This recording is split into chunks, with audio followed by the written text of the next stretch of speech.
Watch Talk Heathen live Sundays at 1 p.m. Central. Visit tiny.cc/YTTH and call into the show at 512-991-9242 or connect to the show online at tiny.cc/callth.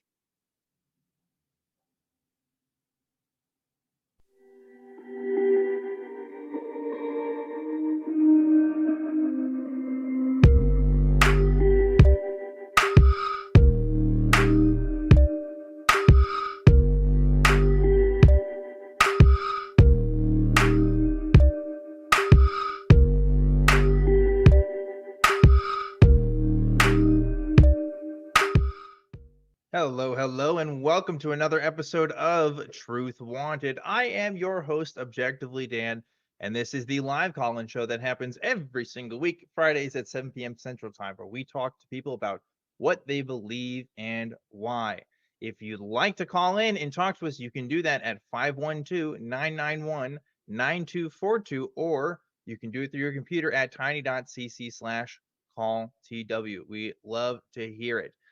This show is a product of the Atheist Community of Austin, which is a 501c3 nonprofit organization dedicated to the promotion of positive atheist culture and the separation of religion and government. And every week, we always have a special guest. This week is no different. Joining me is a newest edition, I think, of the ACA's lineup of hosts. It's Cara Griffin. Cara, welcome to Truth Wanted.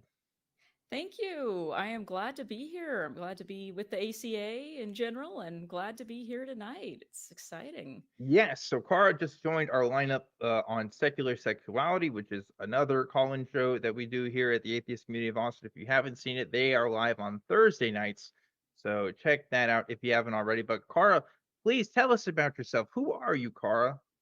Yeah, great question. I ask myself that all the time. Right? No, yeah, it's one of those deep questions.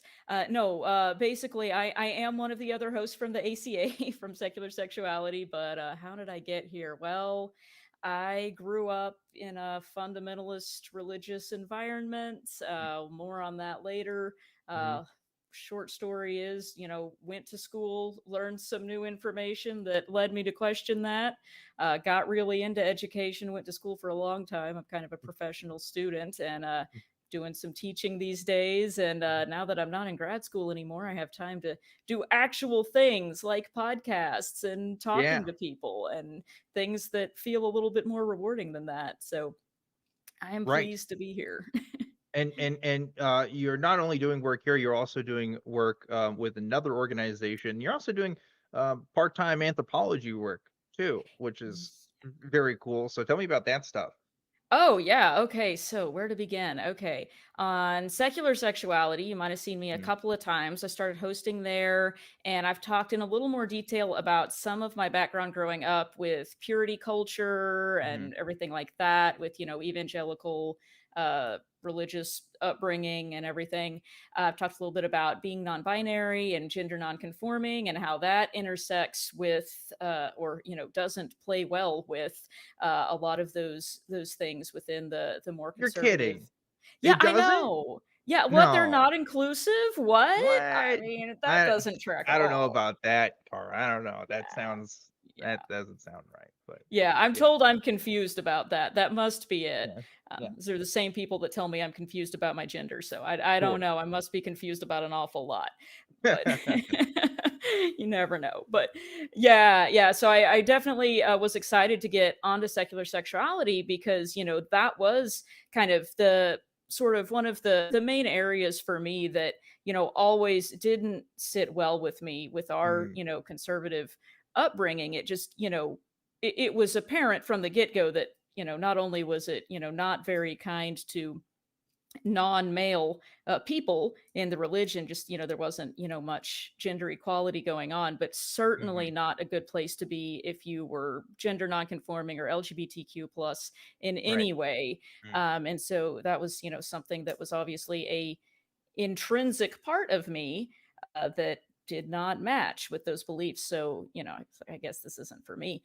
So it's been great to be able to go on Secular Sexuality and talk, with other people about those things and kind of work through some of that and discuss the ways that that really does intersect with, some of the harmful ways that people might be treated in Hmm. certain religious contexts. And you've So also doing some podcast work with recovering from religion too, right? yes, Hmm. yes. I got into that real heavily during the pandemic, actually. They were running a program, which we still are running. I guess I'm kind of running it now, called RFRX on Monday nights, which again, yeah, we started that during COVID as a way for people to come on Zoom, the brand new technology, and, kind of hang out. And we do have kind of a weekly informative, fun, educational get together where we have guest speakers come on and talk about topics that are related to people who might be questioning or having doubts about religion or dealing with issues of trying to recover from things that happened to them as a result of being involved in religion, or just kind of dealing with how things can be if you leave your religion or are questioning it, and you still have to be able to get on with other people in your life who maybe Right. did not make that change.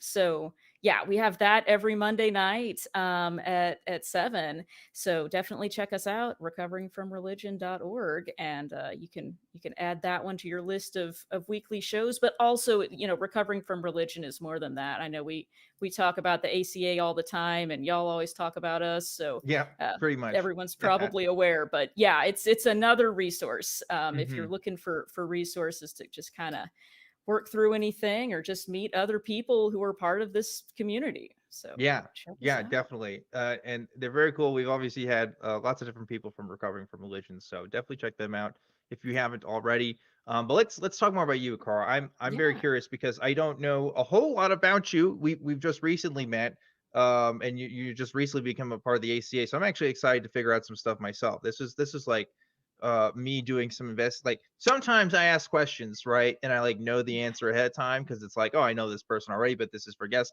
I'm curious to know more about you, Carl. I want to know your background. There's two different people that get into the kind of activism work that we do, right? Ooh. There's the post-religious folks who grew up around a community, who grew up around that culture and have to like deconstruct themselves out of it.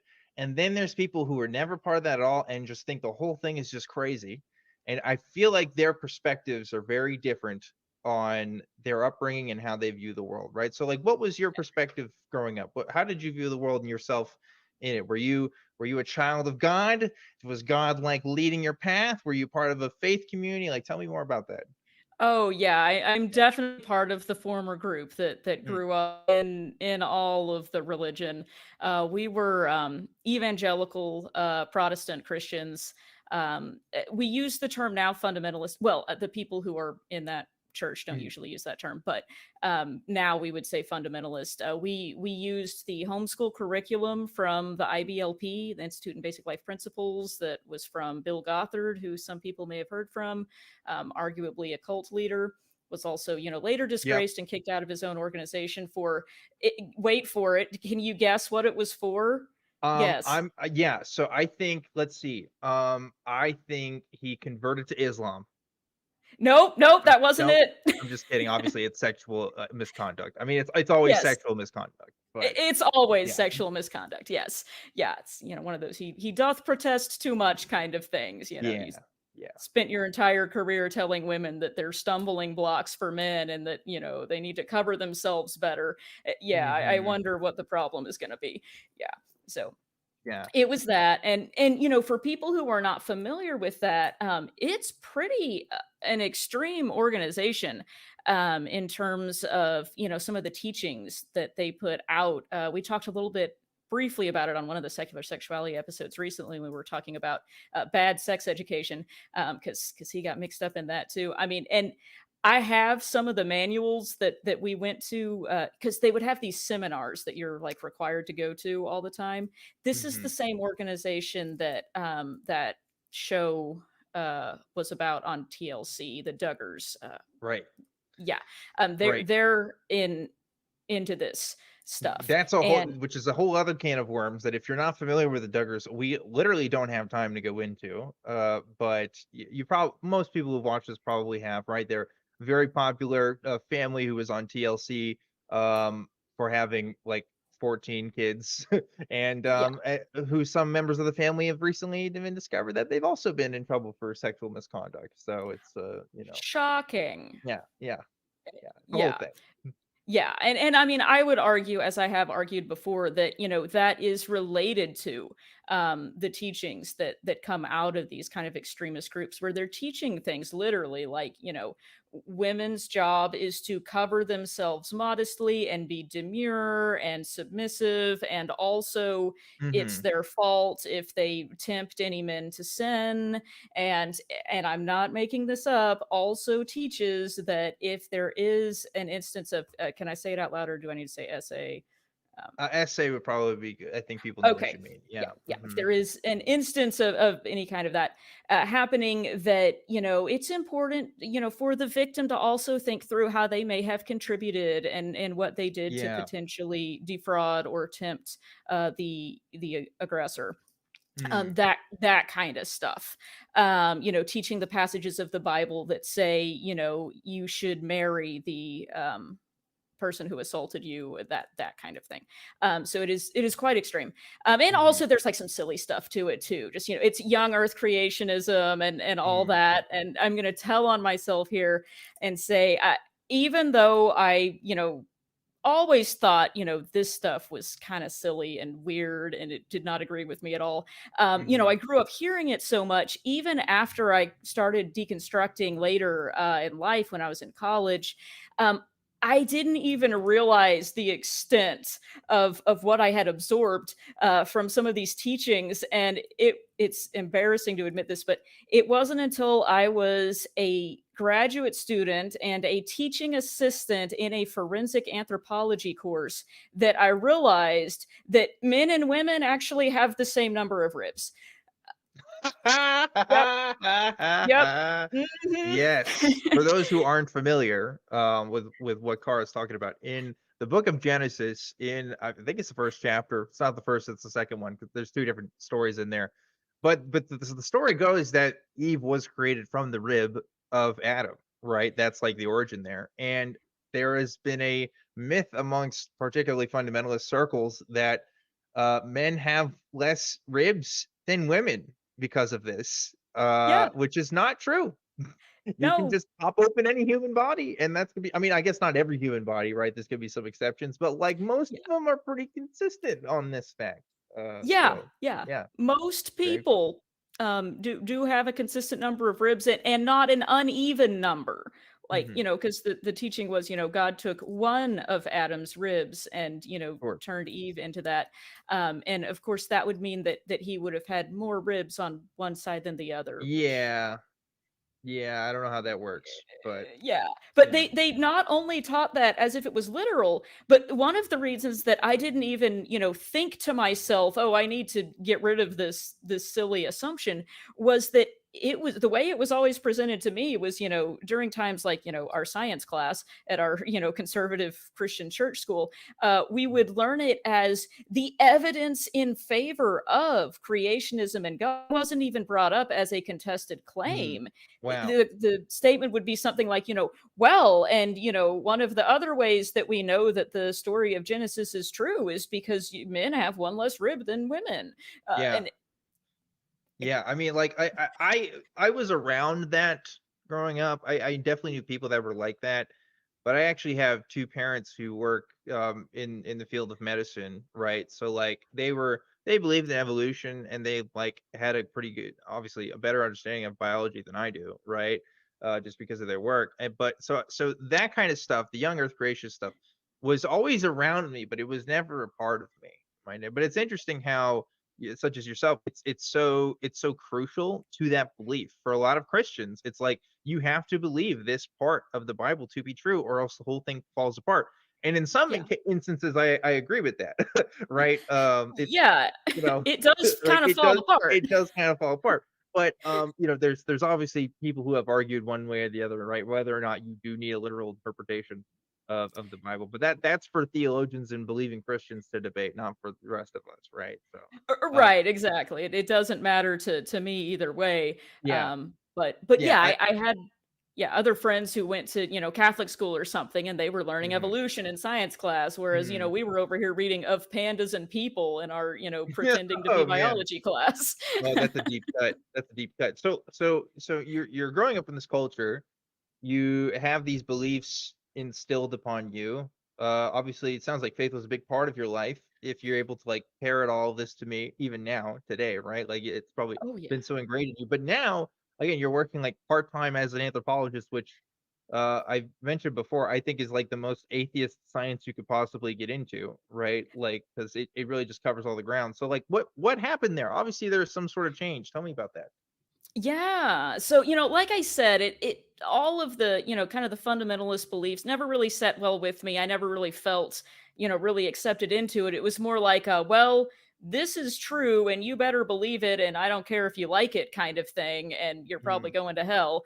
And so it was always that, you're basically bullied into, going to church and believing all of it because, well, you don't have a choice. But surprise, kids grow up into adults. yeah, And yeah, yeah, so if that was the only basis that you were making them be a Christian on, that does eventually fall apart, especially if they, pursue higher education, which is probably the reason that, we were warned repeatedly that, you better watch out if you go to college. Those liberal professors are gonna, teach you about evolution and sex. And, here I am now on the internet talking to people about evolution and sex. yeah. So You are. I don't know. That I guess they were right in that. they They're were they're right. they're 2-0 for that. I'd say right. They're right Yeah. where their belief falls apart. If you don't believe that, and also like you will become this thing. Like you did become that thing. So Yeah, I you know. did. It was like a self-fulfilling prophecy, Yeah. one of the only ones they got right. Yeah. Exactly. That's a good point. That's a good point. Yeah, so I So. did. I went to college and, Mhm. I loved learning. I was always a pretty big nerd. I was a pretty awkward nerd. Like we all had an awkward phase, but like I'm probably still in mine.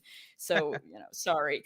But I was a super big nerd and was just taking classes, in every subject because I was just so excited to be at college and learn things. And, this was all great and wonderful. And I wound up in an archaeology class because I thought it was going to be like Indiana Jones, and I love Indiana Jones. Like my Okay. friends know this is my jam. So there's no way I was going to go through college and not take an archaeology class. Um, so I did, and it was not like Indiana Jones. It turns out Indiana Jones is a very bad archaeologist. That is not a good Yeah. example. He ends up destroying a lot of like native artifacts, huh? Hmm. Like he's not too good at that. Yeah. Also, like is involved with a lot of Nazis. I don't know how that Yeah. works. I don't know why the Yeah. Nazis are as interested. I guess it's more the artifact, and he just kind of gets mixed up in it. But it's weird. Yeah. Like I approve of his, opposing Nazis, but Yeah, yeah, it does seem like he's mixed up with Nazis an awful lot. what's Like up with that? I don't know. I just that just came to my mind right now. Obviously, I don't think Indiana Jones is a Nazi. He's a fictional character. It doesn't matter either way. But that is weird right. that Nazis. It happened more than once. You Right. know. Right. I don't know a Anyway, lot of people that, have that many encounters. Now, granted, it's set during Nazi times, but it's true.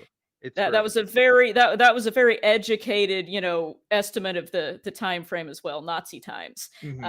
It Right. was the 1930s That's and what historians 1920s. use, I believe, Nazi times. I think Nazi that's times. mhm, Yes. mhm. Yes, Yeah, yes. I My friends, the academics, that definitely describe things in these vague terms. It's right. totally Which legit. is interesting. Well, okay, this is a total side tangent, but I will say the Nazis were doing a lot of weird stuff in archaeology. And that's for another episode though, for of truth-in-led. Now, Yes. well, and maybe we can get into that. But this is more about you, Carl. Let's Yeah. want to keep this And conversation focused. Before I do that though, I will say we have open lines right now, folks. It's about to be the time where we usually take calls. So if you want to talk to us, we have open lines. We want to talk to you. Please call that number. It's 512-991-9242 or visit tiny.cc/calltw online if you want to talk to us there. And we're ready to talk to you guys. But anyway, back to you, Carl. You're becoming educated, right? That's where we're at yes. in your story. You're becoming educated. So what's that like? You're kind of questioning some things. Maybe you're having conversations with people. I imagine your family's not taking it too well. I don't know. Tell me about that. Yeah, and sidebar real quick, have me back for the Nazi archaeology episode because that absolutely was a thing. I'll keep that in Pseudo mind. I'll keep that in pseudo mind. archaeology. Yeah. Yeah. But yes, I was going to school and taking classes and everything. And, my family was warning me. And literally, I had conversations with family members saying things such as, well, sometimes in order to pass a class, your professors will make you claim to believe things that you know to be false, especially science professors. And in order to pass the class, they'll make you write down an essay. It's like they're quoting the plot from that movie. Yeah, I don't remember the name of it because I didn't watch it. You know the one I mean. Yeah, you're talking about God's Not Dead. Is that God's what you Not mean? Dead. Yeah. Yeah. Yes, that Mhm. one. Yeah. And they're describing, your professors are going to force you to write out these things that are essentially, renouncing your beliefs in, young earth creationism and, men Right. and women having different number of ribs and stuff. But so what you have to do is if you do have to do that to pass a class, it's okay, but you need to just write a disclaimer at the bottom of your essay with an asterisk saying, these are not my true beliefs. I believe in Jesus and God and all that. Um, Mhm. so Mhm. I did not do that part.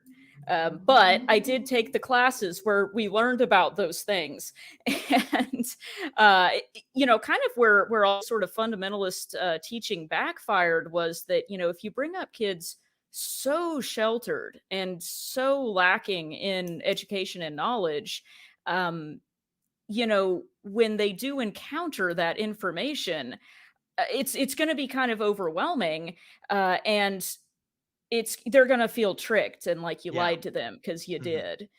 uh, so I'm sitting in the archaeology class and being a super nerd as I am and like totally sucking up to the professor and like coming up after class to ask questions and stuff, and I'm like, I noticed on page 257 of the book it said the following, and um, so she's like, hey, this is great, you're interested in the class, will you help me carry the visual aids back and forth from the lab sometimes before class? And I'm like, sure. And I'm like walking down the hallway with these boxes of molds of Neanderthal skulls and things, and I'm like, oh, wait a minute, these are actual things. We always learned that evolution didn't make sense because no one had ever found the missing links, and I've got a box full of them right here. Wait a minute. Yeah. Yeah. And we start reading more and more, and I'm like, wait a minute, these are people who were not only older than 6,000 years old, we're looking at more than 100,000 years old, and Right. they're not even Homo sapiens. Oh, um but Kara, don't you know? Don't you know those aren't people, right? Those are just monkeys and oh apes that the mhm. anthropologists want you to think were people. It's their Yeah, trickery, right? yeah, that Mhm. must be it, because those Mhm. apes look a lot similar to people. Yeah. And it turns out DNA is also a thing that we Mhm. have now. Well, there Which, is that. yeah, Yeah, can't help you there. Don't know what to say about that. yeah. But yeah, so you're having like Sidebar. you, Yeah. yeah, I you're was having just gonna like say I'm winning at Neanderthal on 23andMe among my friends and close relatives. So, winning at Neanderthal. yeah, Oh, that's the what way it describes it on there. It's like you're number wait, one. really? Wait, what does that mean? Does that mean you have more Neanderthal parts of your DNA than other people?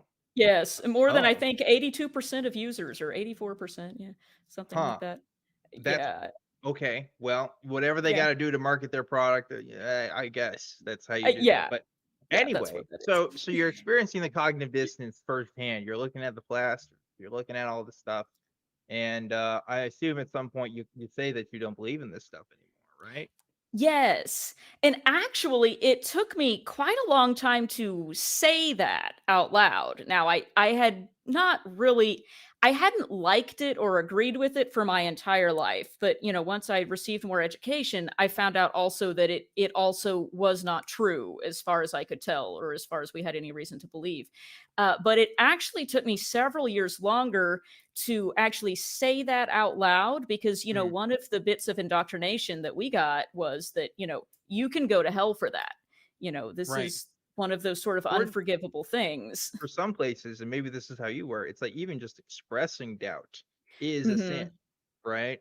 Right. So yeah. Yeah, and even though I intellectually did not think it was true at all, I still had that kind of just unexpected, unwelcome fear response if Mhm. I was about to say that I don't believe, and I would even say that out loud. I was like, I know this doesn't make sense, but I feel afraid to say that out loud, even though it really is what I think. Right. So yeah, that lingering fear of hell, that's a real thing. Mhm. And that's something we hear from a lot of people at recovering from religion as well. So if anyone else is having that, it's not you, you're not broken, it's the indoctrination. They trained your body to physically react that It way. really is. Like when I was coming out and figuring out, oh, there's people who have never believed in this their whole life and they don't have feelings of guilt or shame at all in saying that they don't believe. Like that was a game changer for me because all the doubts I had, I interpreted through the lens of guilt and shame, right? Because I Mhm. wasn't as believing as hard as my compatriots. So there must be something wrong with me. I must have a sinful heart. I must, Mhm. have something that's going on. But really, it's just no. I'm just a normal human being who is questioning the claims that are being made here that haven't demonstrated themselves to be true in any legitimate respect, at least from our perspective, right? Mhm. So I'm glad that you talked about your story, but I hope other people can talk about their stories too and call into the show and talk to us because that's what we want to hear from you. And obviously, all the other kinds of stuff that we talk about here on Truth Wanted, whether it's reptilians or Bigfoot or whatever, like we'll talk to those people too. Like we want to get it all in, but yeah, I'm a big proponent of dismantling the institutions that cause indoctrination for children who believe that they're going to go to hell for literally just saying, I'm not sure about this idea. Because, like, that's a thing and it's not good. Yeah. IMO, not good, not good. So, Yeah. not Not good. But, good. I agree with you on that. but here we are making Yeah. call-in shows and talking about it. So, that's what we're gonna keep doing. So we should talk to some people now, actually, since we got some calls in. But before we do that, Carl, we have to thank the patron of the week because every single week we always give a special shout out to somebody on Patreon. I of course want to thank everybody that donates on that Patreon. Just a reminder, myself, Cara, and others were volunteers for this organization, as are most of the people that you see. Pretty much all the hosts, actually every single host that's on camera is a volunteer. So this money helps the atheist what the heck atheist community of Austin do what it does best. So thank you to everybody who chooses to donate. But of course, we're going to give a special shout out right now. This week's patron of the week is going to be Dawn Nelsen. Thank you so much, Dawn Nelsen, for donating. And once again, thank you to everybody who decides to donate. You guys rock. And with our shout out done, you ready to talk to some people? Yes, let's do it. All right, cool. Let's do it. I think the name here is Mace Dog. Please correct me if I'm wrong. This is Mace Dog calling in from Kentucky. Mace Dog, how you doing? How you doing? I'm doing pretty good. Good, good, good. So I see that you want to talk to us about people who claim to talk to ghosts on the radios, and I'm not sure what you mean. Tell me about that. Well, do you see like YouTubers like claim like I don't want to say their names, but do you hear like YouTubers claim that they talk to like a dead souls who like a person who have died through like radios and like they claim, but I don't believe it, but they claim that they do. Now listen, Mace Dog, I'll have you know, I pride myself from knowing about the weirdest, most obscure stuff out there, but I have to admit, this is new to me. I don't know about people who talk to the dead through radios. Maybe I saw that in like a movie once, but I didn't know like that was an active thing. Is that what you're talking about? No, I'm sorry for interrupting you if I did, but Oh, of course, go have ahead. you guys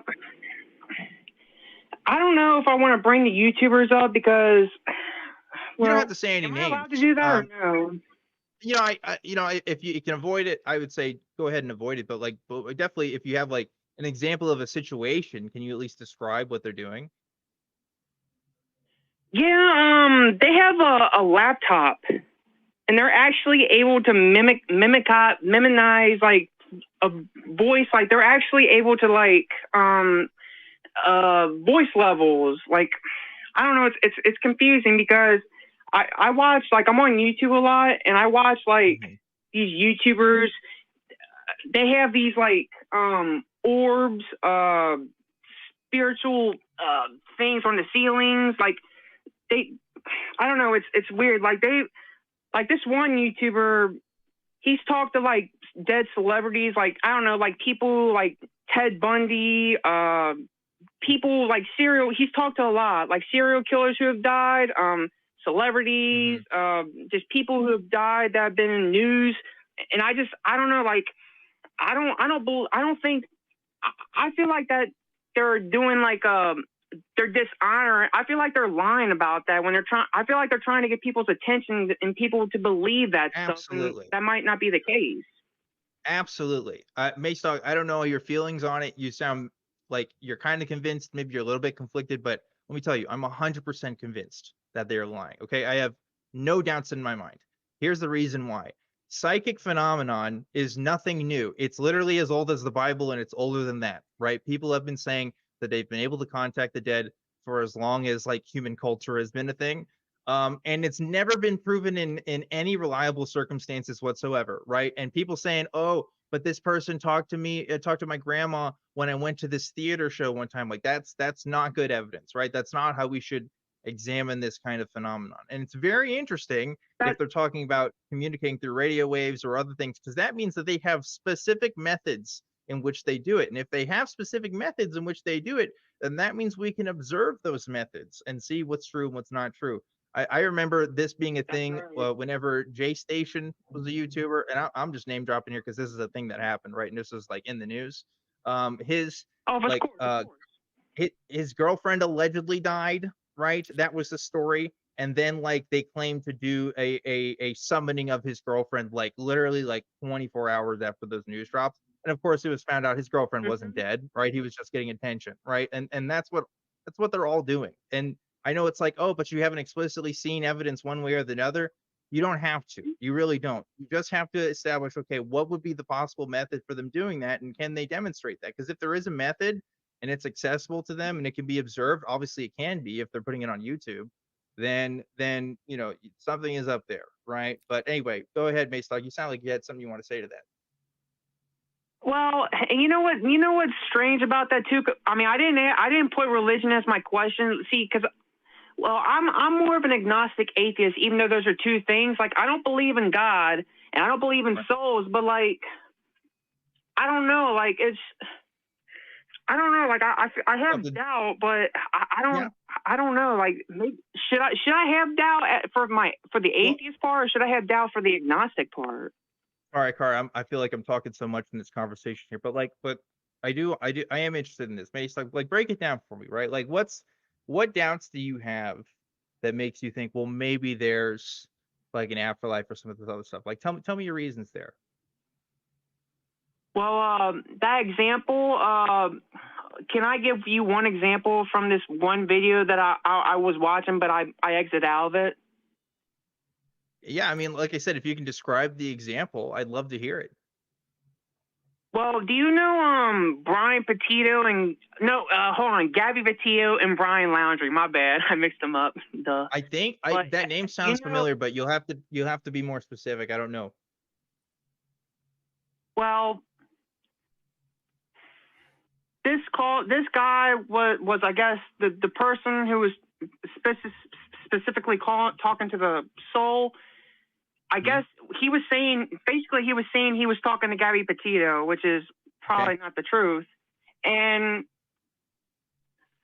when I guess Brian Laundrie, killed her and stuff, he shot himself in the head. And I don't know what month this was. I mean, I don't know. I think Gabby Petito died in, I think, January or March, maybe. I don't know. But I think one of the souls, like the radio, the guy asked the question, is Brian Laundrie dead? Mm-hmm. And you know what the radio said? I'm assuming he said yes. Okay.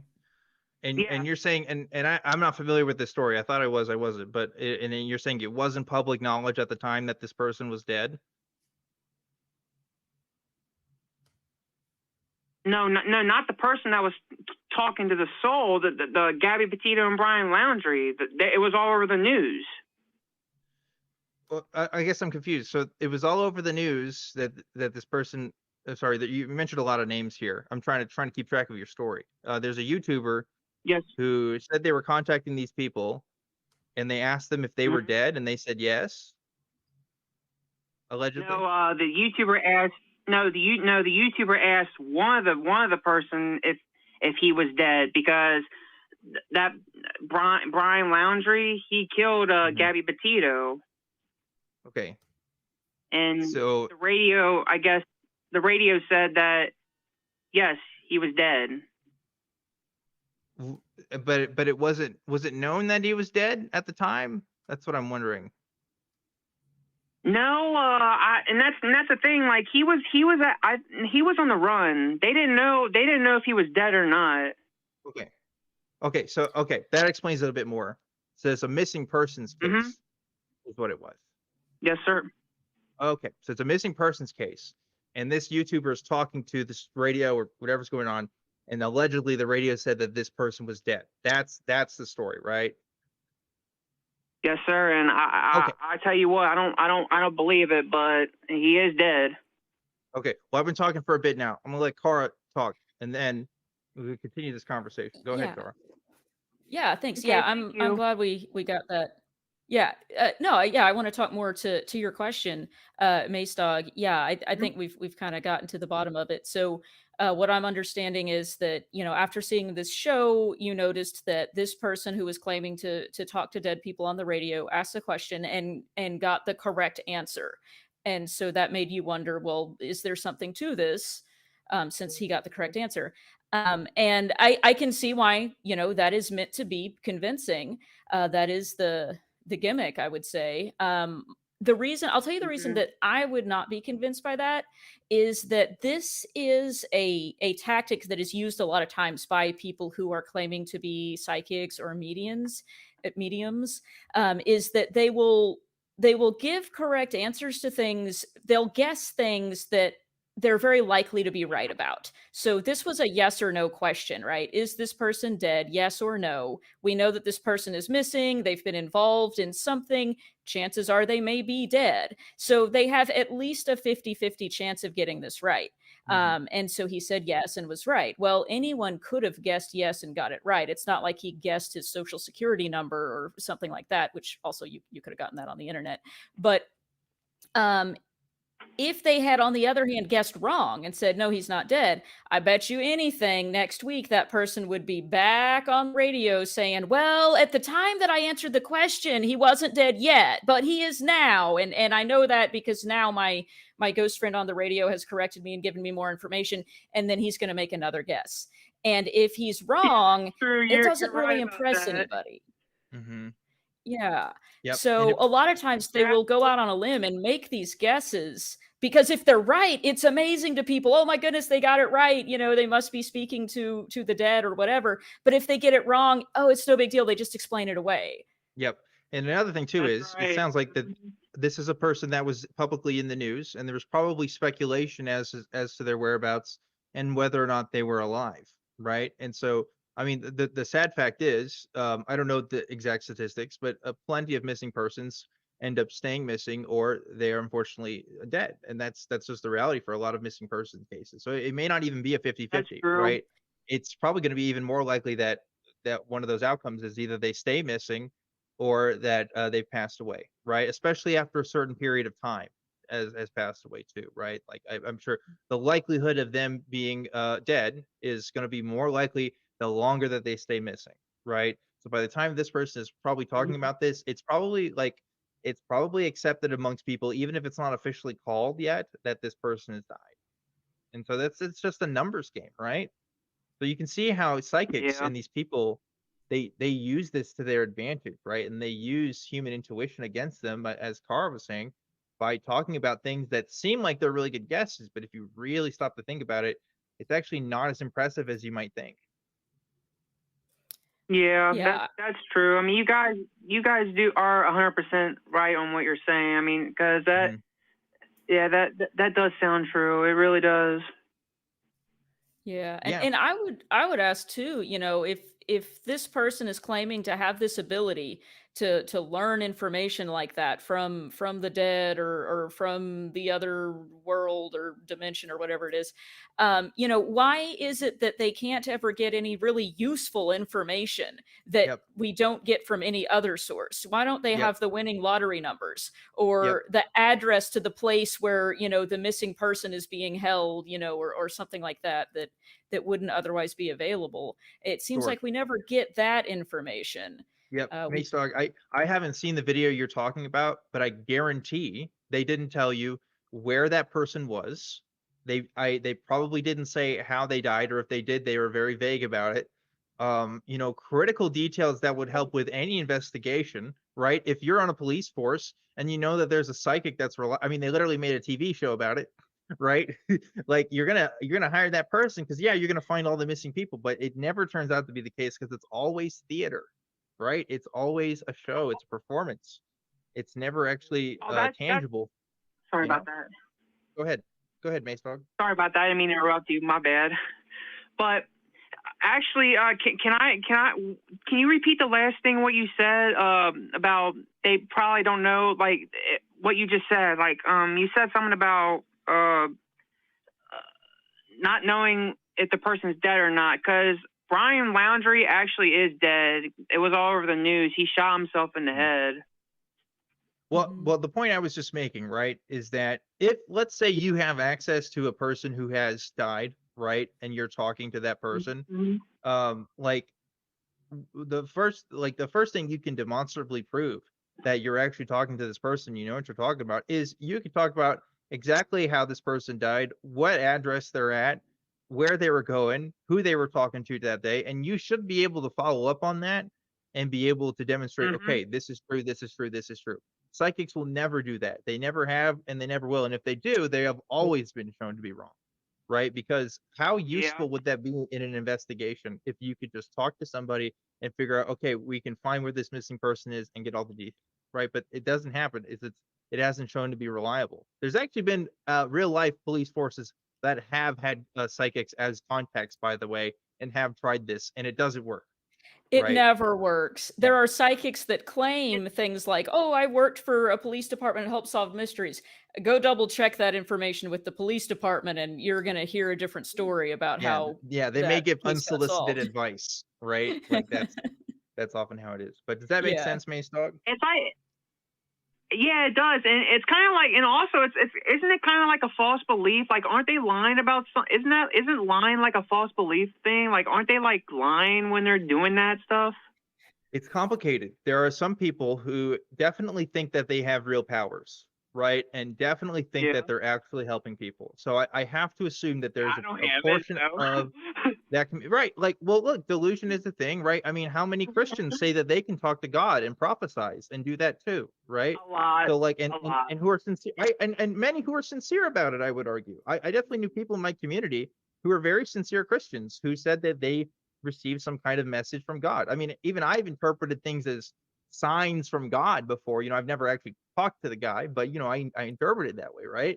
So there's definitely a portion that are like that, but 100%, as cynical as it sounds and as unbelievable as it sounds, there are people who are absolutely just in it for the money, absolutely do not care. And the reason I know that is because there's also testimonials from people who said they were psychics for a while or said that they've done these tricks for a while and admitted that it was a con. Obviously it's not as common because there are people who still want to keep the con up, right? But it is there. So it goes both ways.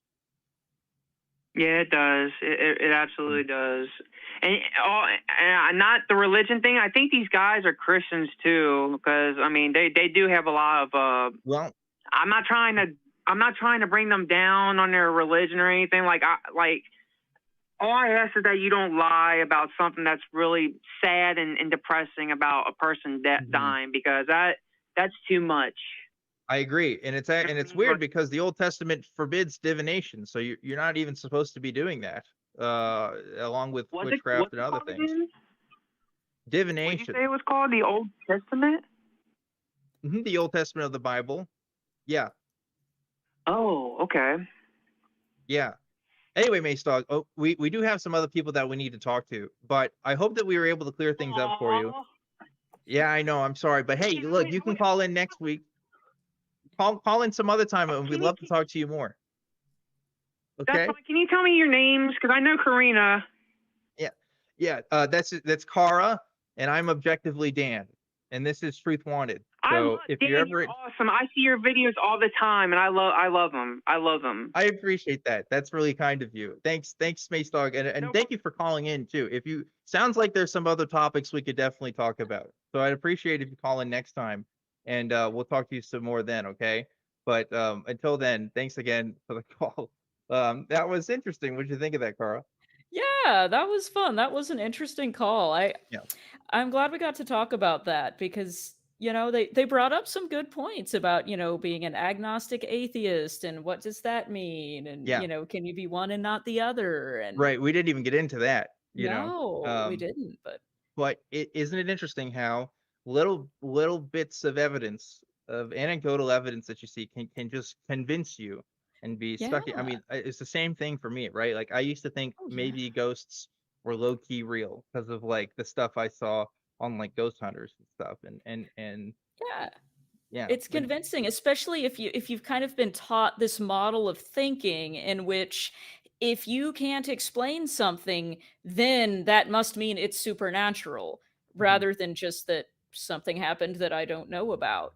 So it's very easy to then jump to that conclusion all the time that, well, it must be ghosts. What else could it be? Right. I don't know. Right. When in fact, we should get a little more comfortable just not knowing things sometimes. Yeah. Human beings can be very susceptible to these things, I think. Absolutely. Takes a lot of training and like education to like really get that out of you. Right. It does. And to be fair, a lot of the people who are good at doing things like, pretending to be a psychic or a medium, they're using psychology against people. They know the cognitive biases that we have and they know how to exploit them in order to convince people of things that are not true. Like I really love the late James Randi used to, do a lot of takedowns of things like that. He used to be a magician and then basically turned into a critical thinker he may have always been a critical thinker, but turned into kind of a promoter of critical thinking and would demonstrate all of the tips and tricks that people can use to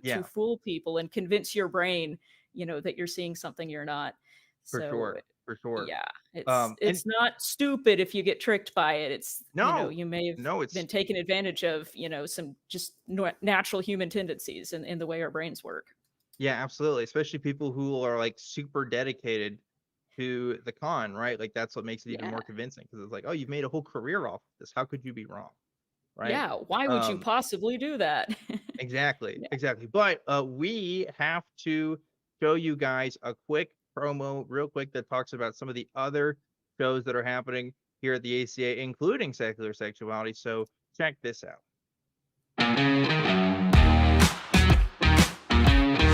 So, and in that moment, I was so disillusioned. I was just like, you can never have faith in other human beings, You're born alone, you die alone.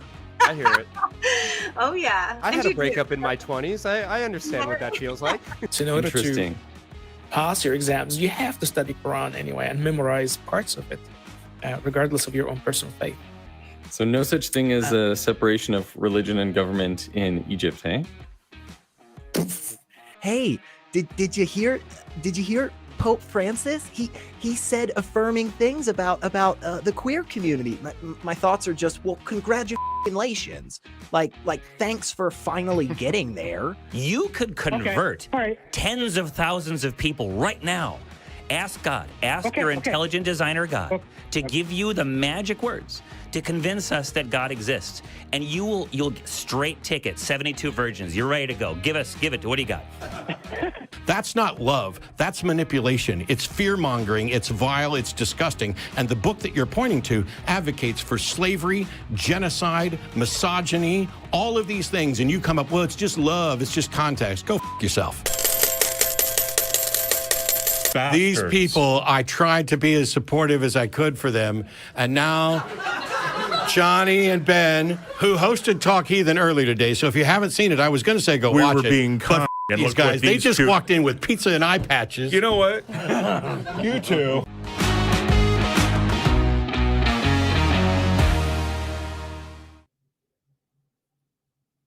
And we're back to the show, and I just want to give a very quick announcement. So those of you who got to see me on the back cruise last weekend and also come to the ACA library, thank you guys so much for doing that. It was really cool to meet people.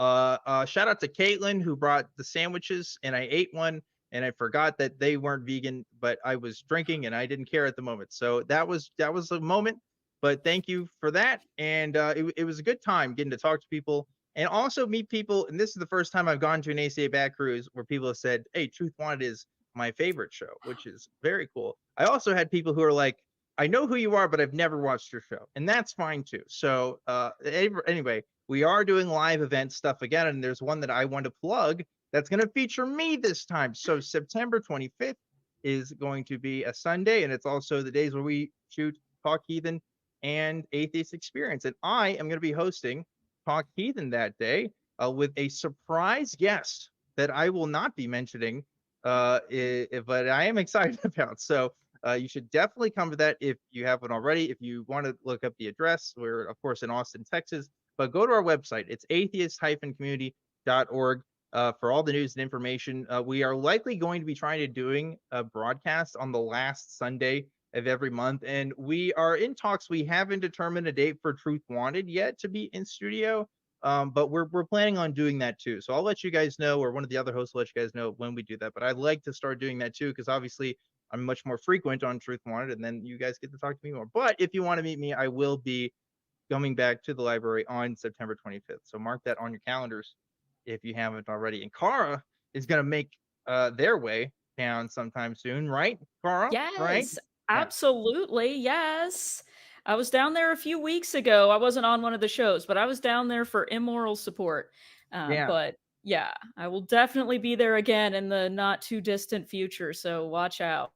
Cool. So if you're interested in the live stuff, definitely come down. We'd love to see you. But anyway, we got some more calls that we need to talk to. So let's talk to some more callers here.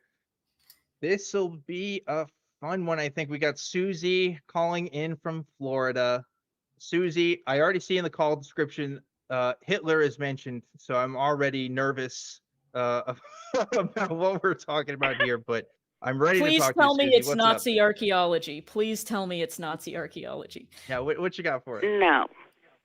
I just caught a few minutes after the show started, and I heard you talk about Raiders of the Lost Ark movie, and I studied Buddhism for like 5 years, and I know that the Nazi symbol is seen in Hindu and Buddhism artwork and fabrics and stuff. Mm-hmm. And rumors of Hitler actually having gone to Tibet. So I'm wanting to know, did he go to Tibet and see that symbol and steal it? And then now Hindus and Buddhists have to defend the actual meaning of their symbol, which, if I remember correctly, it means like unbroken love or something, which is not what Hitler meant by it. So if you could help me with that, that would be great. Oh boy, this is the episode where I get to talk about Hitler. Wow. I don't know how in depth you talked about Hitler. Hitler was a weird guy. For a guy that's been studied for history as much as he have, there's still a lot of interesting things that like we don't know about him that would be interesting, right? Like his childhood, for example, we actually don't know a whole lot about it. We know a little bit about his parents, we know like a little bit about his upbringing, but not as much as you would think. And even during his Catholic. Yeah. Well, so he did nominally, believe in Catholicism, right? Grew up in the Catholic Church. The problem with that, of course, is the intersection with that and the rest of his party's beliefs, which were very, very, shall we say, eclectic, right? Gathered from a lot of different sources and tried to reinvent sort of a pagan narrative, a German heritage narrative for part of the regime. That's a whole other thing to get into. But the secret of the Nazi symbol, I think, has also been something that's been talked about.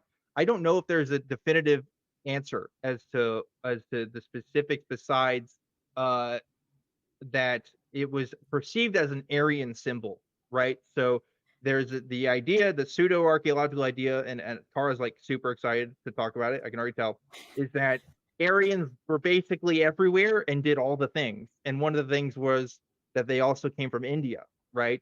And part of that belief, that symbol was supposed to be used to depict the Aryan people, and I believe the swastika is as you talked about, means like peace, means like has specific cultural connotations that are still used to this day in many parts of East Asia.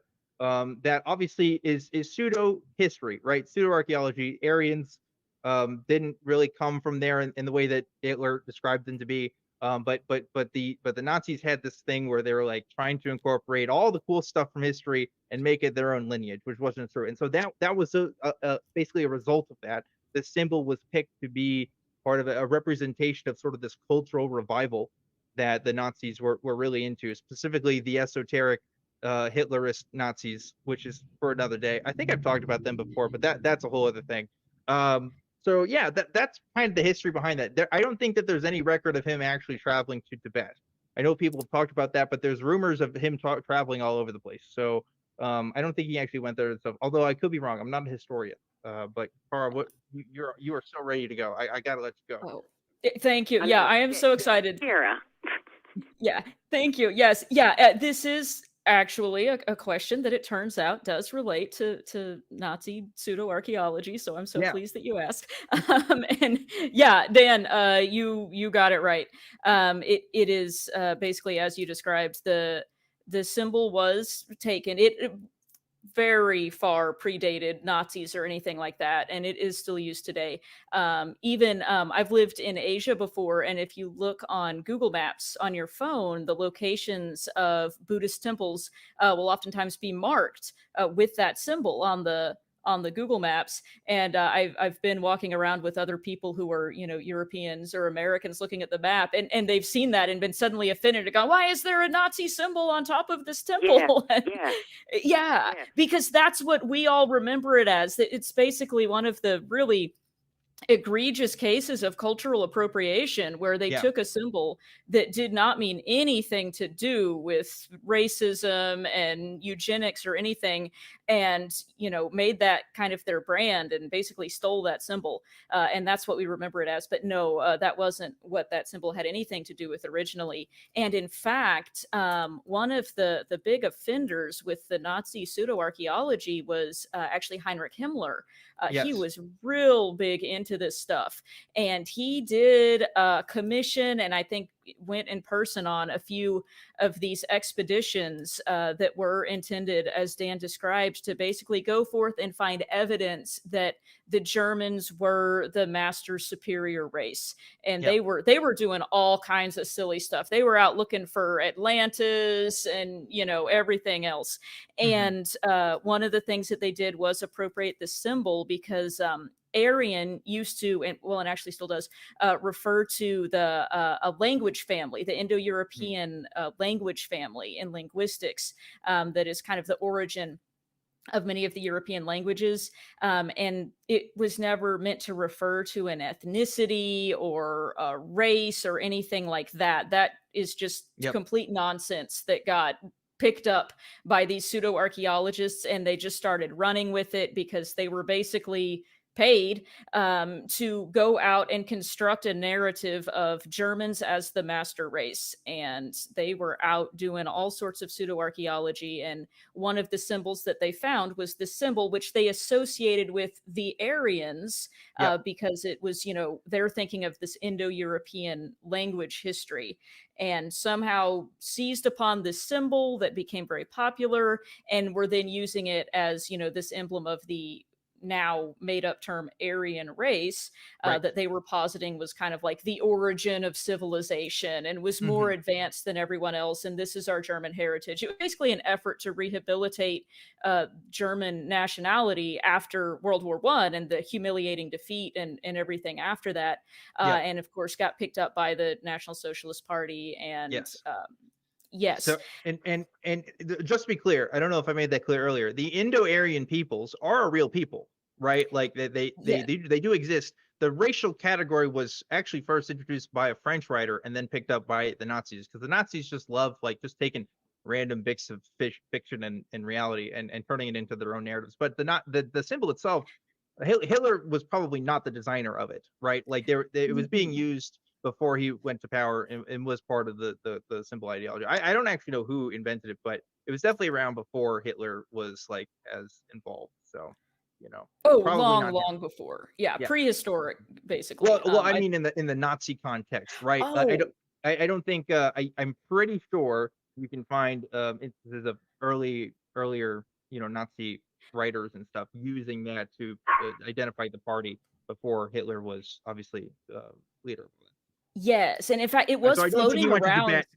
That's no, I don't know of him going to Tibet, but it was, yes, that symbol was floating around in like popular culture of the time before it became kind of solidified as, you know, the symbol that Nazis were using, and then, you know, obviously other people. You know, the Black Hebrew associated. Yeah, you know, the Black Hebrew Israelites that are like, oh, all Black people are actually descendants of, are the real Jewish people. Or the people who are like, oh, in the Mormonism that are like, oh, all the Native Americans are actually Jewish people. It's exactly like that. The Nazis were like, oh, we're all actually Indo-Aryans, right? Or Aryans. They didn't say Indo-Aryans. That's a more accurate academic term. They just called themselves Aryans because they thought they were the descendants of this race of people, even though it's actually a multitude of different people that lived in the region. But Nazis were not very good at their history.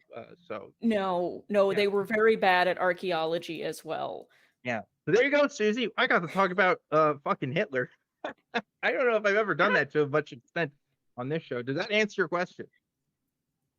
So there's no evidence that he ever went to Tibet or India and saw that symbol and latched onto it.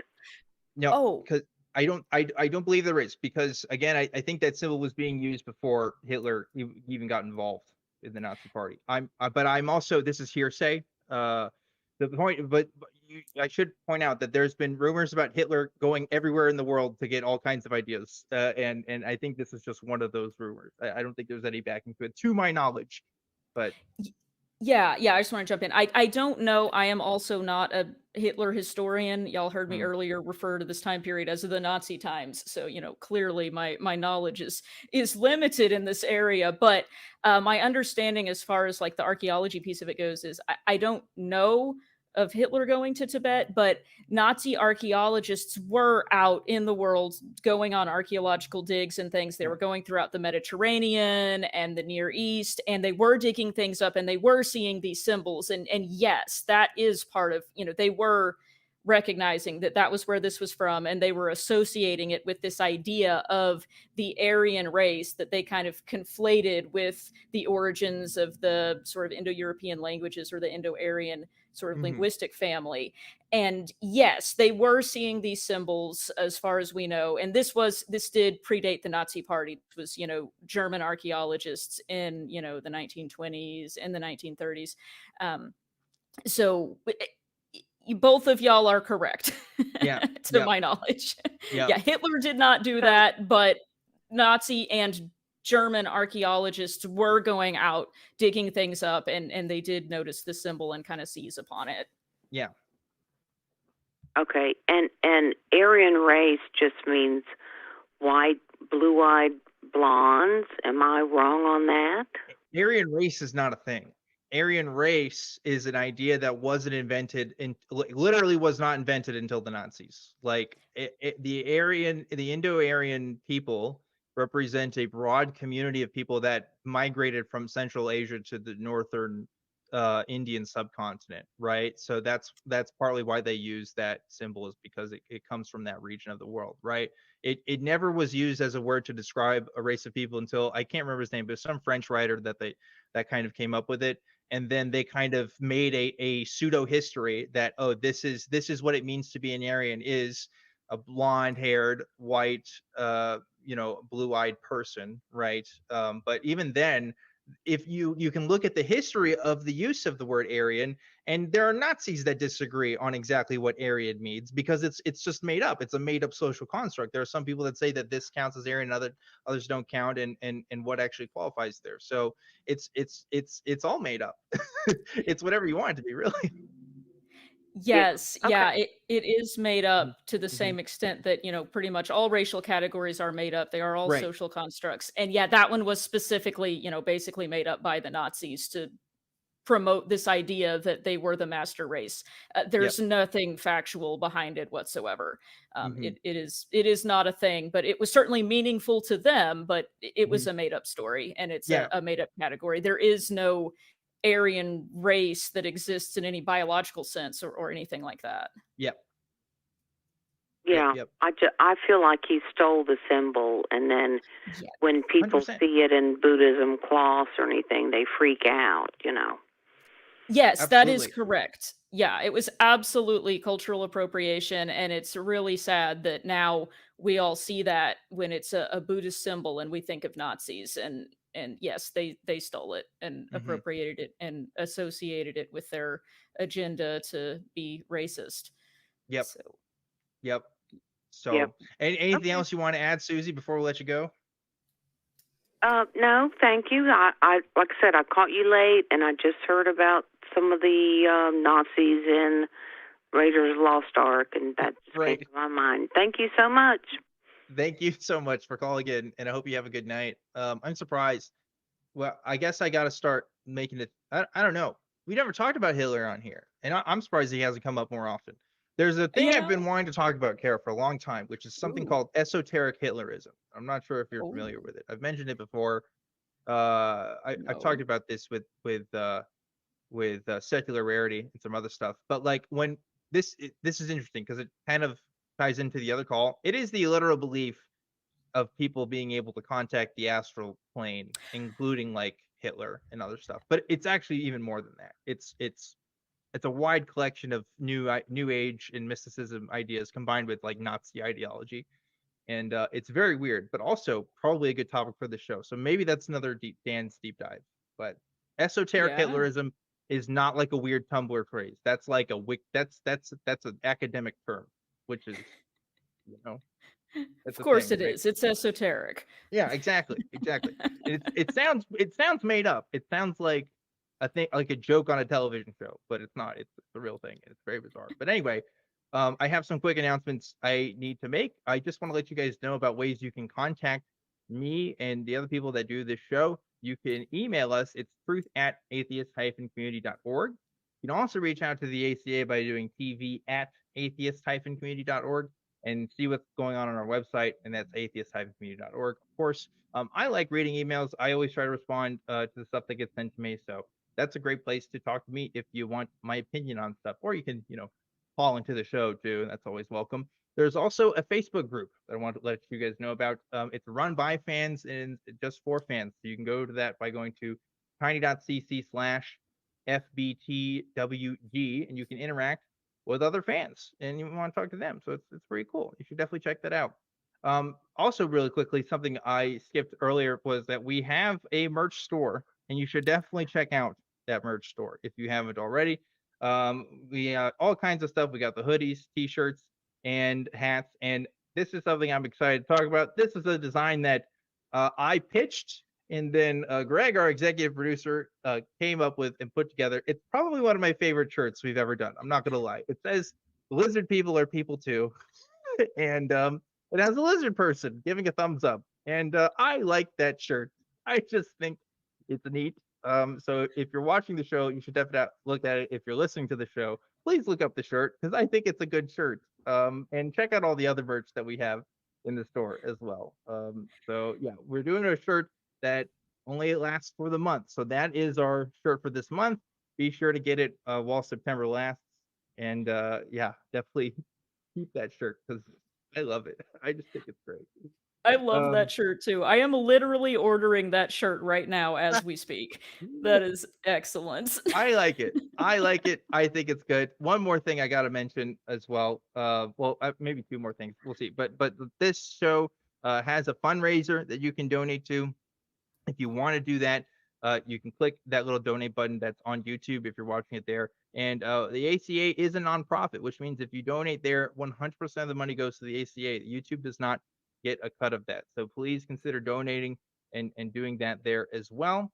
If you want to become a member on the channel, you can do that by hitting that join button, and then you get cool little emoticons that tell you that you're a cool exclusive member, and you can do that for as little as 99 cents a month. So you should definitely check that out. One last thing I got to plug, okay, and that is supporting us through Amazon. If you want to be lazy and support us, and you feel like I can't contribute a single cent to the ACA because I just don't care, well, I got some news for you. If you want to support us through Amazon Smile, you can do that. All you have to do is designate us as your selected charity. You go to tiny.cc/Amazon Smile ACA and select that, and you can make us your selected charity. So part of the money that you pay for a product on Amazon goes to us. So that's another way you can support the show. So anyway, okay, done with the plugs for right now.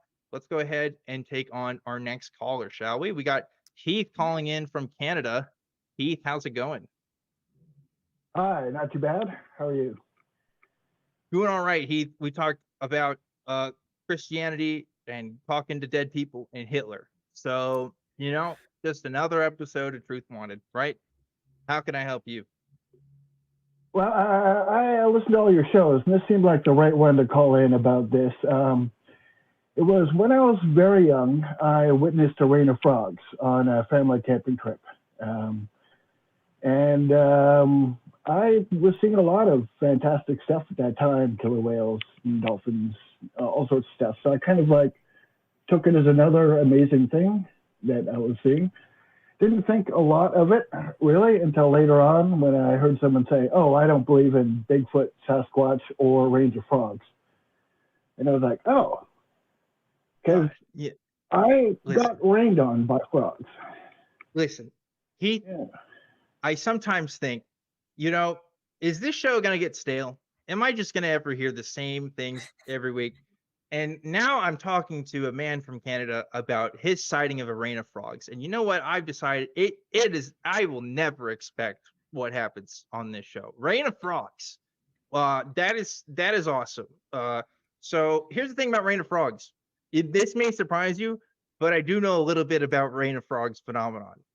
It's actually kind of a thing. It obviously it dates back to the Bible, right? If you remember in I believe it's Exodus where it happens. Yes. Moses is talking to the Pharaoh there, and there's supposed to be these plagues that go upon Egypt. One of them is a rain of frogs, right? So that happens. So that's so specific enough to where you think there must be an origin for this, right, in nature, and there kind of is. So in low pressure environments, right, tornadoes can happen, but also just like water spouts in general, right, can come up. And frogs are not that heavy.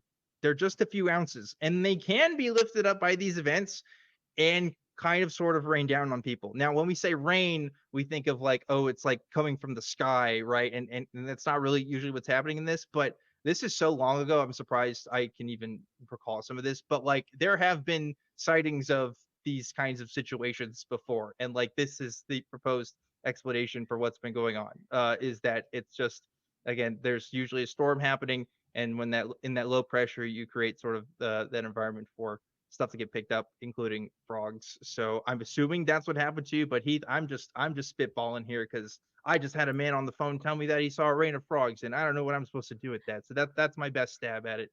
What do you think? I guess that's what I kind of assumed at the time, or that they were coming out of the trees, because we were in the rainforest, and we were trying to launch our boat, because that was how we did our camping trips. My dad is a boat builder, and we had a 14-foot skiff that we would camp from. And he'd seen this what looked like a lake on the map, and when we got there, it was a swamp. So we were right next to a swamp and in a rainforest. So I guess all of the elements were there. I mean, the frogs were close by. Yeah, I mean, where are you going to find frogs if not a rainforest, right? You know? Yeah, absolutely.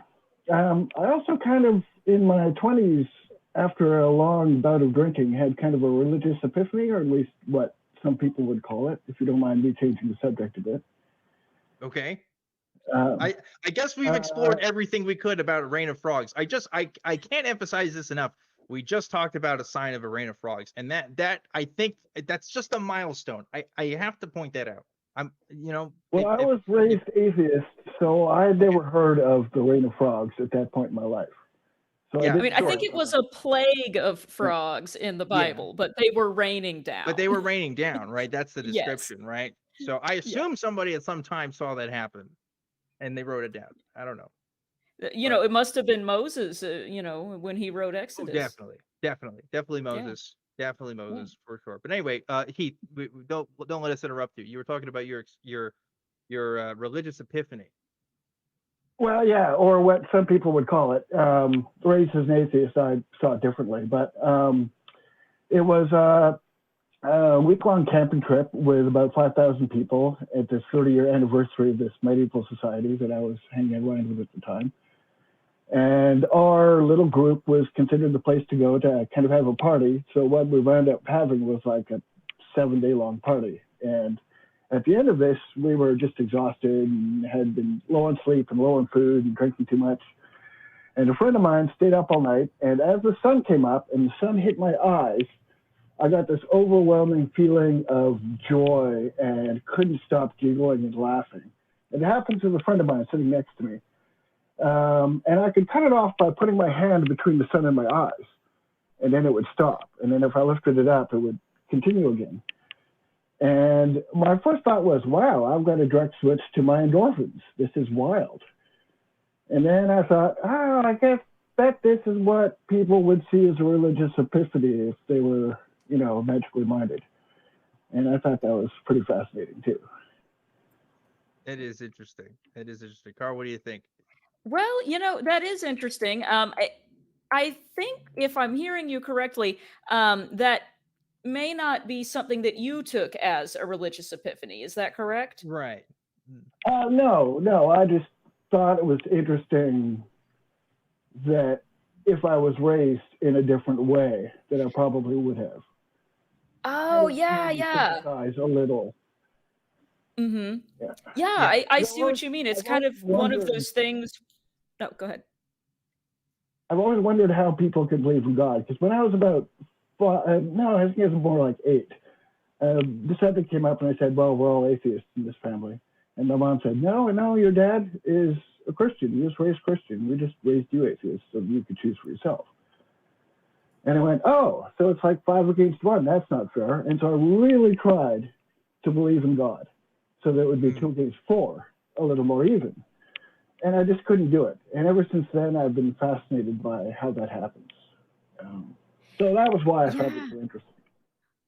Oh, wow. Yeah, that is interesting. And I think that's a really good empathetic kind of response that you did there, trying to think, okay, I can see how someone else coming from a different background, a different mindset would interpret this experience some other way, because it's a very strange experience.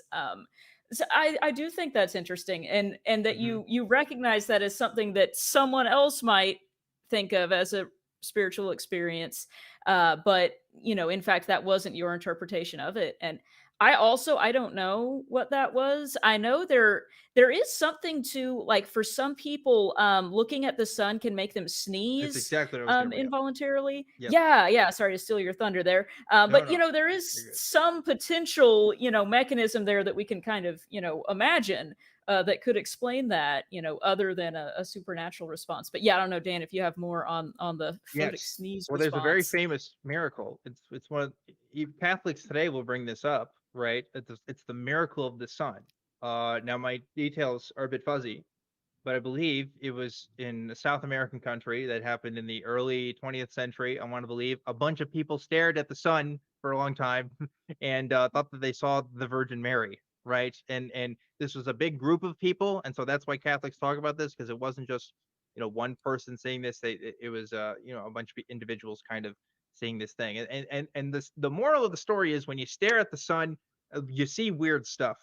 Like anytime you see like that in your field of vision, like it's gonna kind of fuck you up a little bit. I don't know. Like I that's really the only conclusion I can come to with that. I mean, obviously, when you read a story like that, for us atheists, it's not as fascinating, because it's like, yeah, they saw stuff because they messed up their vision, for like a second. Like that there's a very clear cause and effect thing happening. But for Catholics, it's like, oh no, this is a group of people all reporting the same thing. Why would they say that? It's like, well, obviously there's cultural influences. Really, culture is the language, but and the lens by which we interpret our events, right? So if you're growing up around Catholicism and you're growing up around these ideas and what's important, like you might interpret your experiences through that lens. That's certainly how I interpreted some of my experiences growing up as a Christian, thinking I prayed to do good on a test, and I did good on a test, and I thought that was God helping me. Like it sounds very simple and asinine, but that's really how human beings think, you know. So yeah. it is interesting that there's a precedent there, right, as far as the sun is concerned. So also, remember the do guy not next to look me directly also- at the sun. yeah, don't do it. look at the sun. Yes, It's not don't good. do it. Heath, go ahead. Yeah. It happened to my buddy at the same time next to me, which it kind of parallels what you were talking about with that kind of group hysteria. So that's kind of interesting. Anyways, I should let the next call go. I think I'm done here. Oh, well, we appreciate it, Heath. Thanks so much for calling in and sharing two stories. Again, have to emphasize, Rain of Frogs, okay? More than just the Bible tale. It's a thing. I can't remember when I first learned about that. I think it was like during my deconstruction, and I was like going through every part. I think I had like the Skeptics Annotated Bible, which don't cite the Skeptics Annotated. It's like wrong half the time, but it is kind of funny. And I believe that's where I first learned about the frogs thing. Like there was a link on there or a comment about that or something, and I was like, what the heck? Like that's out of all the things, like that might have been a real thing that could have happened. I don't know, but obviously I don't know. I think that whole story is not real, but anyway. No, yeah, I've got a lot of issues with that story, and parts of it may be stolen from other stories. But yeah, I think I saw that in a movie one time. Was it Magnolia, where it ends with a rain of frogs happening or something? I don't recall. I don't know, but Carl, I think we're at the end of the show. I'm going to do something that I haven't done before, which is I think I'm going to do a Dan's deep dive at the end of the show here. I have like a small one prepared, and I'm too excited to talk about it. So maybe this is a good way to end the show. I've gotten a lot of positive feedback. I want to make it a more regular feature, so I want to do this. And you're smiling because you already know what I'm going to talk about. So let's see if we can just shove this in the next like 10 minutes before the show ends. Okay, but you down for this? Yes, I am so down. This is today is the first day I've heard of this, so yeah. So you're familiar with the character Severus Snape, right? Uh-huh. Who is Severus Snape? Can you briefly describe? Yeah, so he's the professor played by Alan Rickman, who is amazing in the Harry Potter series, who is, kind of the adversarial figure for much of the series, is very mean to Harry Potter. And then, of course, I assume spoilers are okay here. Yeah. Yeah, he turns out like a decade. I think you're good. Yeah, it's good. If you haven't seen the end, that's on you, or read it, that's on you. But in the end, of course, it turns out that he's kind of vindicated, and we get to know his backstory, and he was in love with Harry's mother, and, everyone was very mean to him, and he's, been protecting Harry all along, and, is really one of the good guys. But he's very unpleasant. There's a lot of, I wasn't going to get into this part, but there's a lot of modern discourse on the, shall we say, efficacy of Severus Snape, whether or not he is a tragic character or just an incel. That's a whole other debate, right? A lot of takes on that. But that's not what I'm here to talk about, Carl. I'm here to talk about a very specific subsection of the Harry Potter fandom. Now, the Harry Potter fandom is interesting because fandoms are very popular online, right? There's fandoms for every kind of show you can think of. Harry Potter was very early in its adoption on the internet. There's people who talked about being in chat rooms and dedicated fan sites, way back in the 90s and stuff, right, about this. And a lot of it was adults, right? Like adults were the ones who were using the internet back then. It wasn't really kids. Kids would maybe get on sometimes to like play games and stuff, but like when it came to this content, it was very much adults that were doing it. And adults made up a big fan base of the Harry Potter series, right? So around the mid 2000s, when Snape was becoming more of a thing, right? Like the books kept being written, there was a particular part of the fandom that was developing, which is now dubbed as the Snape Wives. Now, let me clarify. They would not call themselves the Snape Wives. They would call themselves Snapists. And when I say that this is a religion, I mean this in the sincerest way, okay? I know a lot of people talk about devotion to a fandom and compare it to a cult or a religion. This particular community has been cited by several journals of religion in a modern as a modern religious phenomenon. I think it's safe to say that this was a religion. What am I talking about? These were people who either sincerely or role played, one of the two, depending on who it was, the belief that Severus Snape existed and existed on the astral plane, and that they could communicate with him, and also were his wife, right? So it obviously this is a community made of women. Particularly, what's interesting is middle-aged women on average, more so than younger, which is for fandoms we typically think of like teenagers and stuff. These were adults, a lot of them married, a lot of them living their lives, who were dedicated to the Snape wife lifestyle, hashtag Snape wives, right? I guess is what they would say. I don't know. Twitter wasn't really a thing when this started, but this is a whole thing, and it was part of these online communities. Now, what makes it special is, again, they truly did believe that this was a thing, right? There were some of them that would even go as so far as to say that they were exclusively dedicated to Snape and thought that they shouldn't have marriages or relationships outside of anybody else. There's at least one story citing that they ended an engagement because they wanted to dedicate themselves to their husband Snape. Right now, how did they talk to Snape? Obviously it depends on the practitioner.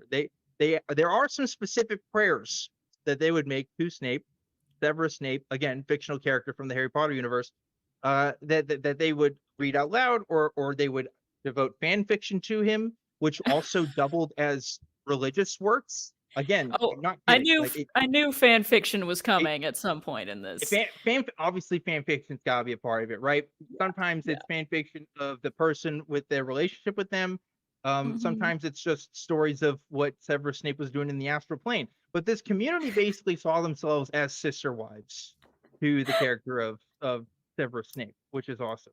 Oh, wait a minute. So they're not like jealous of each other. They all recognize each other's existence and are like a community?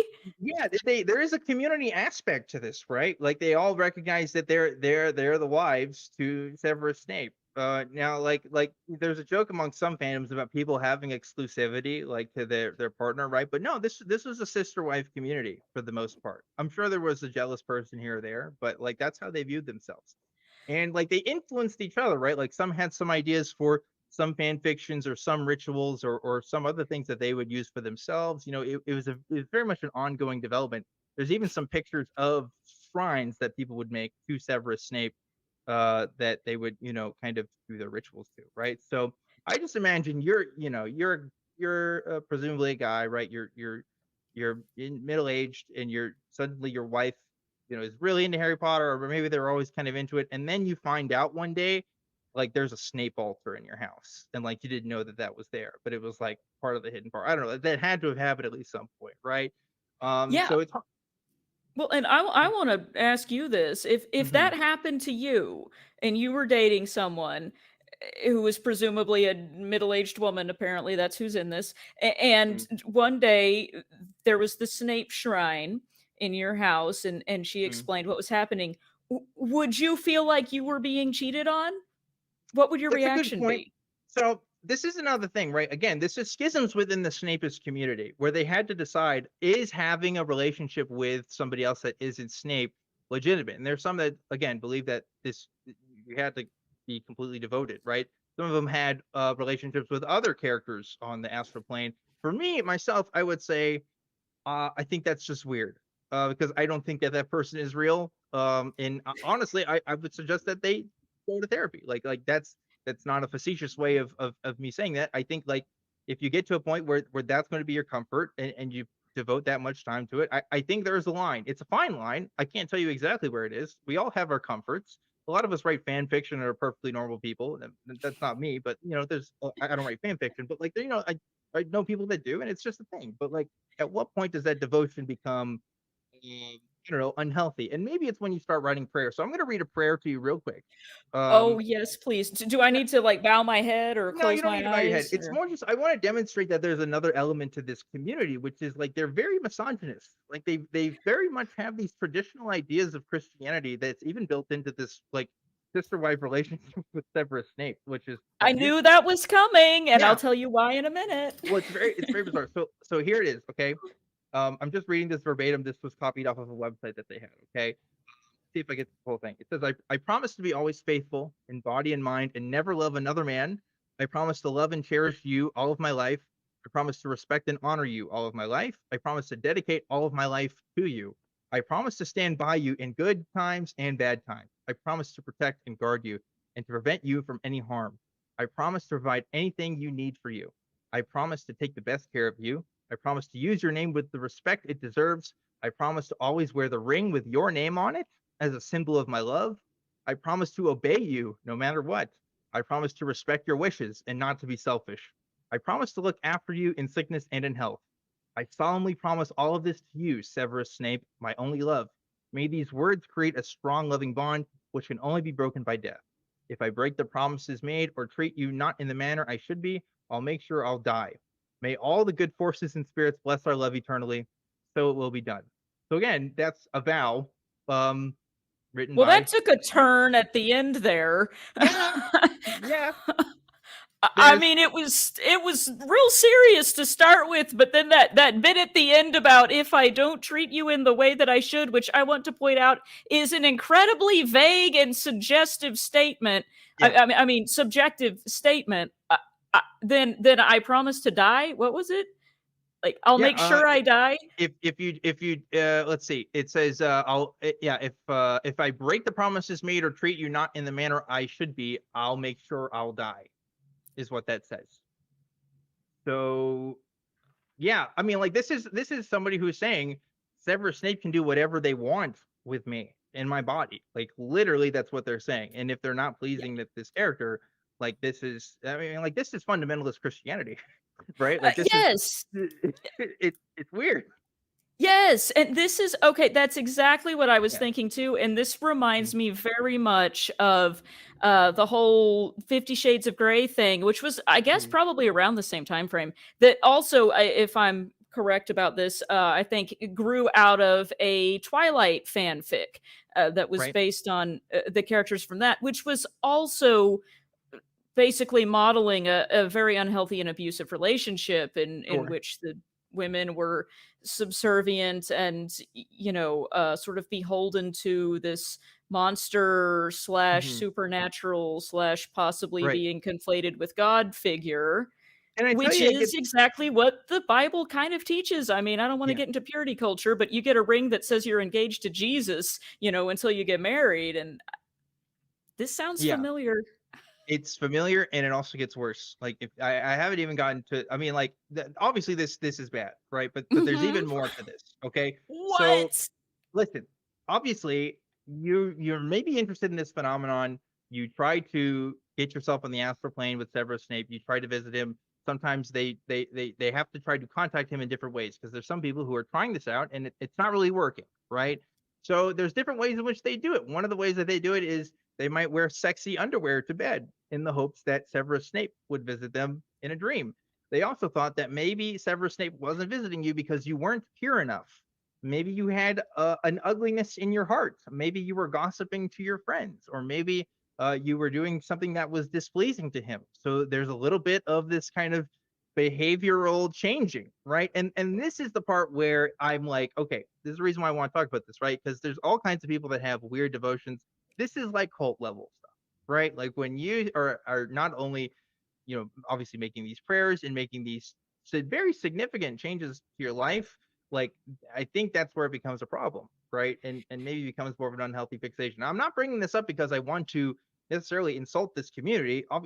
They're not really a thing anymore, as far as I know. I haven't been able to find any modern sites that talk about them in any, like, legitimate capacity, only as a kind of historical sort of retrospect. But like, I love that we're talking about the 2000s as a historical, it's literally just retrospective. Yeah, which is great. But also, like, I'm bringing this out because this can happen to anyone at anywhere at any time, right? We often think about mythology as a thing in the past. Mythology is a constant process, right? Stories and ideas of how we interpret and worship continue to develop all the time. So it's a thing that's happening all the time. So anyway, we're really at the end of the show, so I got to wrap things up. One other thing I really want to point out here is there was even more schisms within the community as to whether or not J.K. Rowling actually knew Severus Snape, right? So you have to wonder, okay, well, they know that there's an author writing this, right?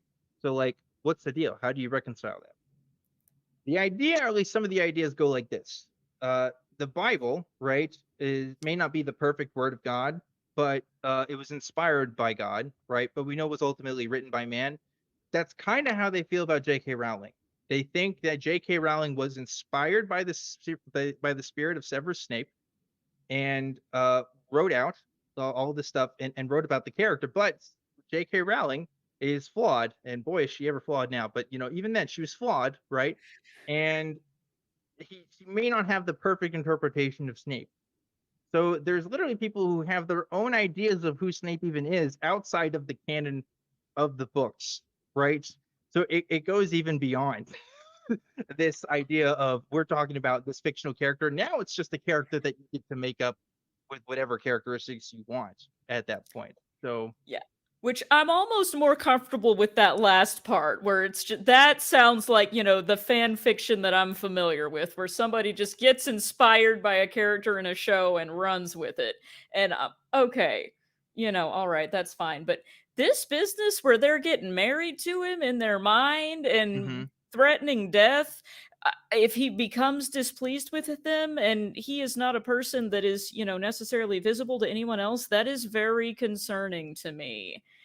And it sounds extremely dangerous for people. I'm glad to hear that that's not something that's still going on, because I am now concerned for people that are getting roped into this. Yeah, I know. Well, the thing is, a lot of this was headed by a purported user on LiveJournal at the time. And one of the reasons why this isn't a thing anymore is because that particular user actually ended up falling in love with other characters on the astral plane. And this person was kind of like the Pope in this community, who was a leader in this. And so a lot of people just stopped doing it. It just kind of fizzled out because their leader was like, at least, one of their leaders just wasn't as into it anymore. So that's why I know it's the whole thing. That's why you don't hear about it as much today. But again, I'm getting the call from the crew to kind of wrap things up. So I just want to read off one more quote to kind of summarize this story and what I think the mentality was. This was somebody, obviously, this is getting picked up in the Harry Potter fandom, right? People are kind of making fun of this. They're joking about it. And they're wondering what to make of this. And people are mad about this because it's like, this is basically like when you tell a Christian that God isn't real or God is bad, right? There's a defensive response there. So this is a quote from somebody who I guess was making a prayer to Severus Snape and said, "I'm so sorry that these fans even dare speak your name. Obviously, this one is not loyal or even trying to understand what makes you you. I feel ashamed some speak like this about you, as I feel you deserve better. Please note there are fans that do accept you as you are, and not all find more negative sides to you than positive ones. I felt tempted to react, but as I don't want to start another war, and as you would probably fandom war, obviously not like real war, right? And as you would probably tell me to put my energy in things that do matter, I decided to place my reaction to this insanity here. I feel disgusted by this, as you probably would too. Severus, all I can say is that to me, all of this rubbish is just what it looks like. Rubbish and lies. To me, you are perfect the way you are. The flaws mentioned are not flaws as such, but merely fantasy made up by the writer, and for the other part, just characteristic. The ones some claim to like, but in fact don't have a clue as to understanding why you are as you are. I do, as you know, I share many of your flaws, which kept us alive with our noses up all these harsh years. Be well, Severus, and know I will always be right beside you, loving and loyal, no matter what happens." And again, I think that's beautiful if it wasn't for the fact that we're talking about a character from the Harry Potter universe, right? And so, like, that, yeah, this reminds me a lot of around that same time period when people were going on dates with Jesus, where they were basically just, going places by themselves and then journaling about it, or, having a prayer about it, where I mean, I guess I can see how people might find some kind of benefit just from the journaling aspect of it or something, but wow, that is quite an elaborate set of ideas to be running around with. I think there's sincerity there, right? I mean, like, obviously there's a bit of role play involved, like any religion, right? There's roles that you play in a community, in a performance, but like I don't know. There's enough people there to make me think that at least some of them really thought that this was for real, because that's a long time to dedicate to something. I mean, this went on for years, right? So it doesn't happen anymore. Again, the creator met some other dudes on the astral plane, and it stopped being a thing. But like, this, I just want to bring this up, and I thought this was interesting for the show.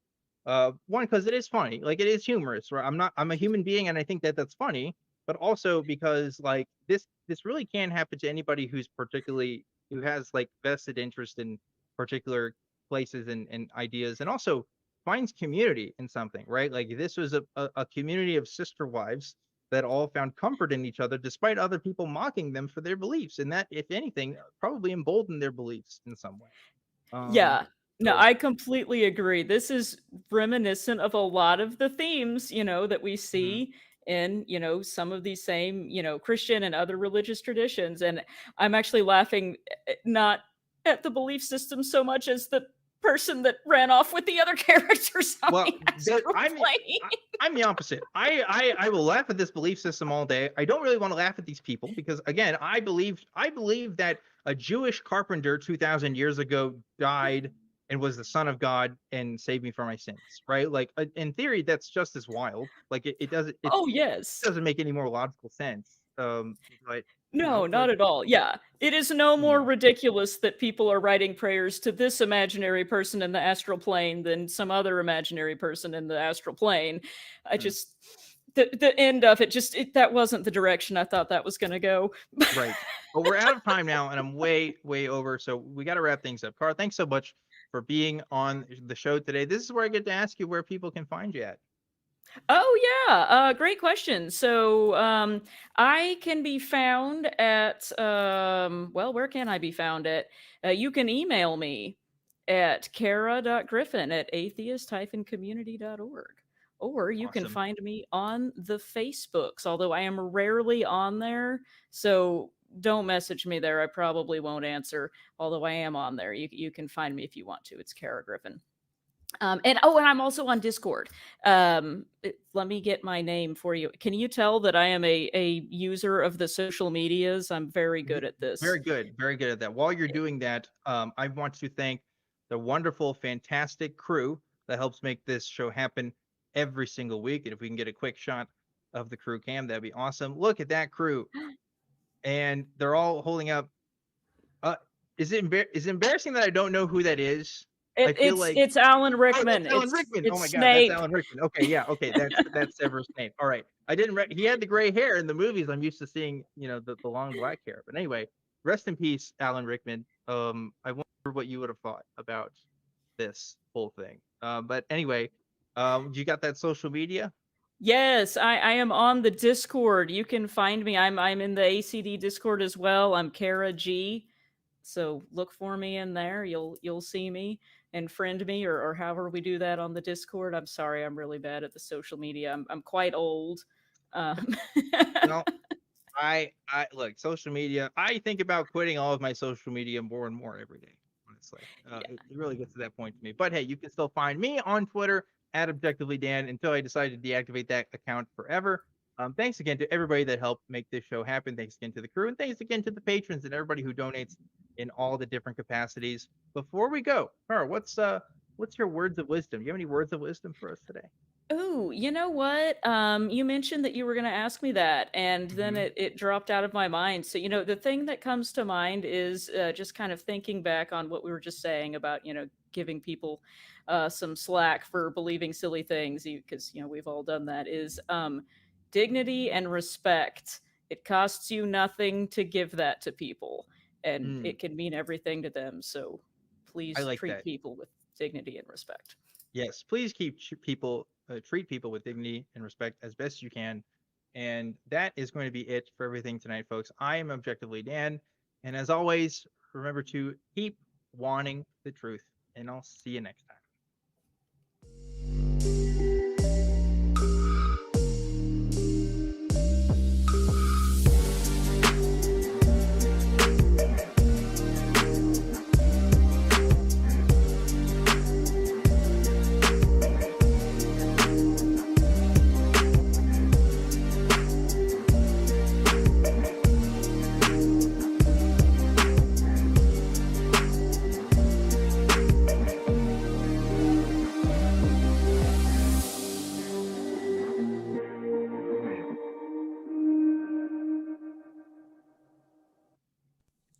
Watch The Non-Prophets and join the hosts in the live chat, Sundays at 3 p.m. Central, between The Atheist Experience and Talk Hidden.